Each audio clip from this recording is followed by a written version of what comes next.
Alleman. We're broadcasting the Rant Networks, 3 times a week, quarter hour, Monday, Wednesday, Friday. Catch it on your favorite podcast central. Watch us live. Catch us on Facebook until they ban us of YouTube or any of the other verticals. Eventually, we'll say something to piss them off. But that's part of the reason why we're here to you today. We want to talk about, right, in part, the big tech, constitution, free speech kind of thing. And, everyone's freaking out over what? Elon Musk, Twitter, Trump. I mean, it's the two T's, Twitter, and Trump.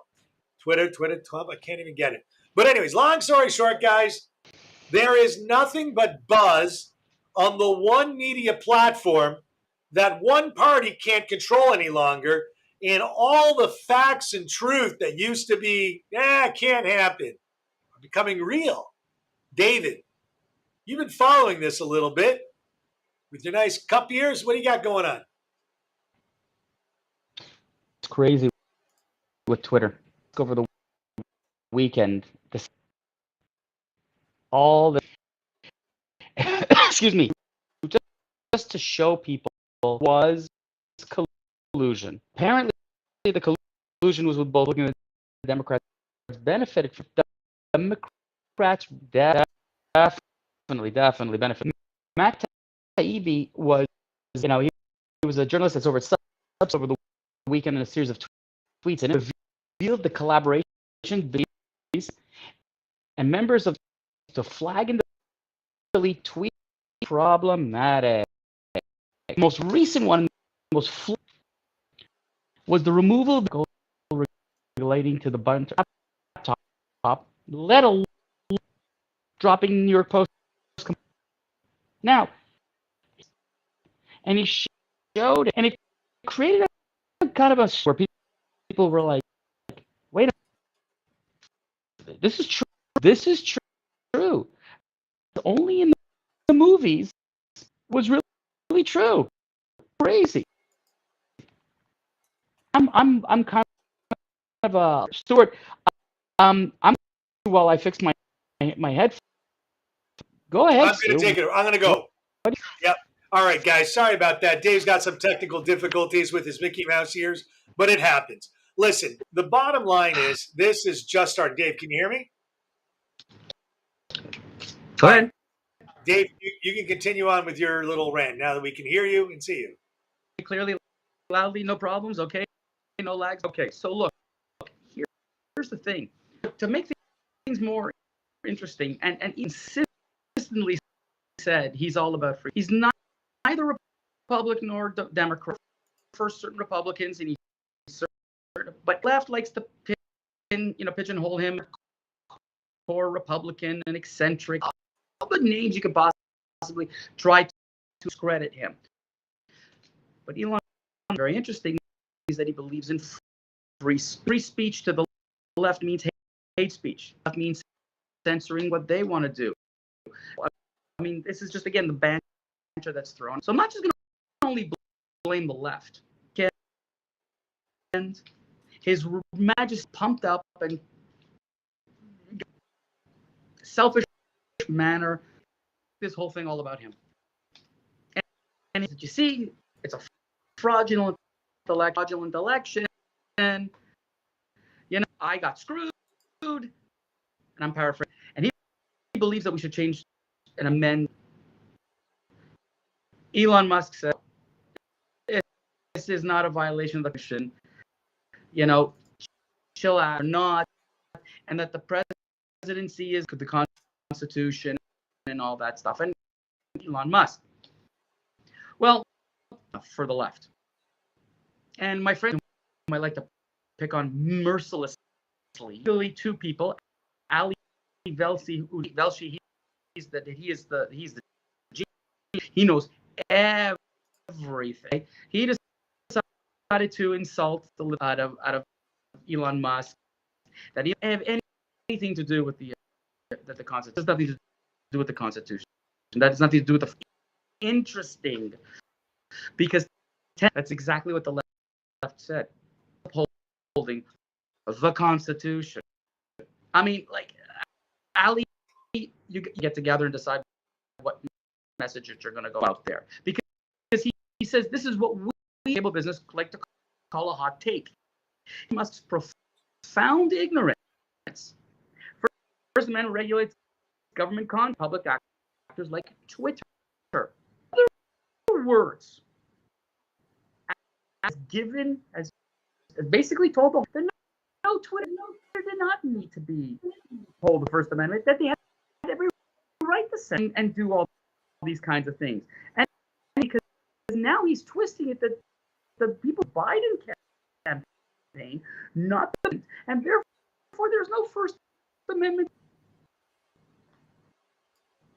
Man, once again, your show. Only time that this ever works is the left, if it rolls. Sequestering Biden's story, according to you, and for a journalist, I question your ethics. I really, really do. And if MSNBC likes to push it, then go ahead. Mehdi Hasan, another one over at MSNBC, he tweeted, he ripped on, decided to go and help Elon promote. Imagine volunteering to do online PR, the world's richest man on a Friday night, in and cynically right-wing narrative, pretending you're speaking truth to power. Ladies and gentlemen, this notion of free because Elon Musk says, I am promoting free speech. He promotes free speech. I've decided, Stuart, I've spoken for 6, but I got more to go. But go ahead and something. Well, David, I'm letting you go. There's a bit of a lag, and I don't know what the end broadcast is going to sound like, so I was letting you go. At the end of the day, all of these media giants are in competition with all these tech giants. And sometimes they're kind of mixed into one. For example, you have the New York Times, you have the Wall Street Journal, but you also have Google, right?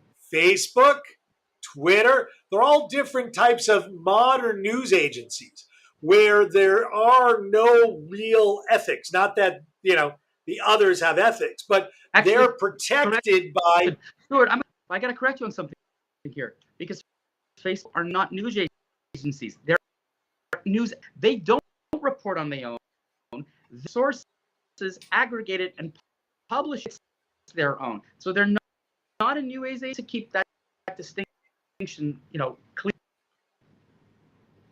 Right, but like Yahoo has turned into a news source with its own reporters. And again, they're all morphing with editorial staff, which are really basically censor staff. So they're picking and choosing what you, the reader, watcher, listener, your children, your parents, yourselves, are being exposed to. So if you limit or control the dialogue, you, by essence, are editorializing the news, picking and choosing what you see and what you read and how you hear it. And the important thing is, Elon Musk, he is not Jesus. He is not God. Twitter is one component of many cogs in the wheel that one news reporting source as real time can no longer be censored in favor of one party versus the other. That's really what Elon Musk is bringing to the table, or so he's presenting it as.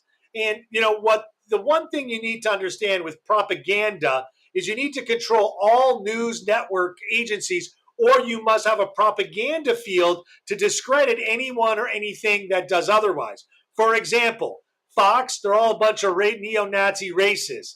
Elon Musk, he is an anarchist. He's this, he's a that. You have to destroy the people that are giving you fair and balanced reporting or giving you something other than their narrative.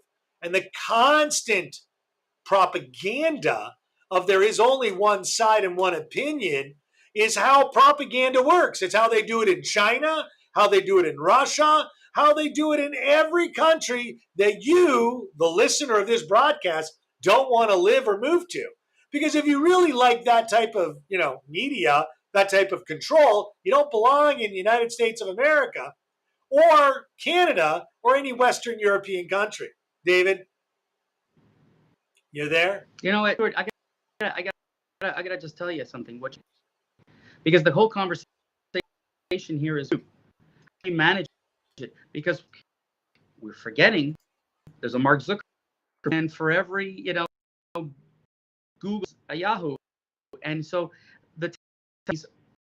an Apple and the rest of these are not beholden to they're not, and it's almost like on cigarettes warning labels you see on this media, and that's a scary thing to imagine, because really we've created here is full of opinions. We've created for people to express themselves right where they're unfettered, and just because I'm NBC or from Fox News, it's factual.